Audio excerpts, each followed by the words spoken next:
భారత పౌరులకు ఎన్ఆర్ఐలకు మధ్య జరిగిన వివాహాల్లో ఎన్ఆర్ఐ మోసాలు చేస్తున్నారా? చాలా కేసులో ఇలాంటి పెళ్లిళ్లకు సంబంధించి ఎన్ఆర్ఐలు మోసానికి పాల్పడుతున్నారా? భారత్కు చెందిన కొందరు మహిళల జీవితాలను ఎన్ఆర్ఐలు ప్రమాదంలో పడేస్తున్నారా? అయితే తస్మత్ జాగ్రత్త.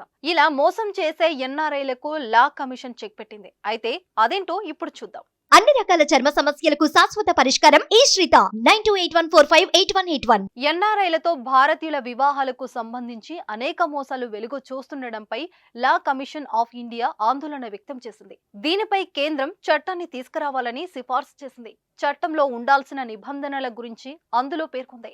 ఎన్ఆర్ఐలకు భారత పౌరులకు మధ్య జరిగే వివాహాల్లో అనేక మోసపూరిత ఘటనలు వెలుగులోకి వస్తున్న నేపథ్యంలో ఇందుకు సంబంధించి సమగ్ర చట్టం తీసుకురావాల్సిన అవసరం ఉందని కమిషన్ తేల్చి చెప్పింది.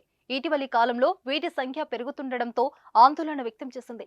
ఎన్ఆర్ఐలతో పాటు ఓవర్సీస్ సిటిజన్ ఆఫ్ ఇండియా పరిధిలోకి వచ్చే వారికి భారత పౌరులతో జరిగే వివాహాలను సైతం ఈ చట్టం పరిధిలోకి తీసుకురావాలని లా కమిషన్ సూచించింది.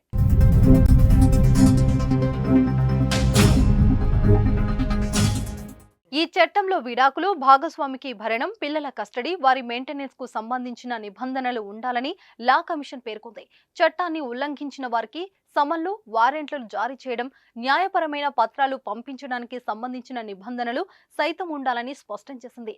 ఎన్ఆర్ఐ, ఓసీఐలకు భారత పౌరులకు జరిగే వివాహాల రిజిస్ట్రేషన్ ఖచ్చితంగా ఇండియాలోనూ నమోదు చేయాలని సిఫార్సు చేసింది. మరోవైపు 1967 పాస్పోర్ట్ చట్టానికి సవరణలు చేయాలని లా కమిషన్ సూచించింది. మారిటల్ స్టేటస్ ను బహిర్గతం చేయడం సహా జీవిత భాగస్వాముల 2 పాస్పోర్ట్లను లింకు చేసేలా నిబంధనలు తీసుకురావాలని పేర్కొంది. భాగస్వాముల ఇద్దరి పాస్పోర్ట్లపై వివాహ రిజిస్ట్రేషన్ నెంబర్ ఉండేలా చూడాలని సిఫార్సు చేసింది. ఈ సమస్య పరిష్కారానికి 2019 registration of marriages of NRI బిల్లును కేంద్రం 2019 ఫిబ్రవరి 11న రాజ్యసభలో ప్రవేశపెట్టిన విషయాన్ని లా కమిషన్ గుర్తు చేసింది.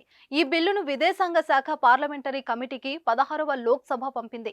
ఆ తర్వాత 17వ లోక్సభ ఏర్పాటు కాగా మళ్లీ ఈ బిల్లును విదేశాంగ శాఖ పార్లమెంటరీ కమిటీకి సిఫార్సు చేశారు. దీనిపై అటు చర్చలు కొనసాగుతుండగానే బిల్లుపై సిఫార్సులు ఇవ్వాలని లా కమిషన్ విదేశాంగ శాఖ కోరింది. ఇలా కొత్త చట్టం తీసుకురావడం వల్ల ఇలాంటి కేసుల సంఖ్య పూర్తిగా తగ్గే అవకాశం ఉందని లా కమిషన్ పేర్కొంది.